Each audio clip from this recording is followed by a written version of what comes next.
Hi friends, so in this video I will show you this Excel sheet automation which consolidate all these Excel sheet together in one final sheet. Okay, so now I have multiple data in this Excel file, and it is in the form of this sheet. So what exactly this macro will do?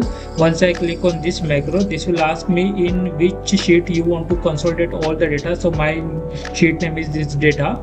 Now I will click on OK. So now if you see whatever is your previous data, it will delete and add the new data. Okay, like this way.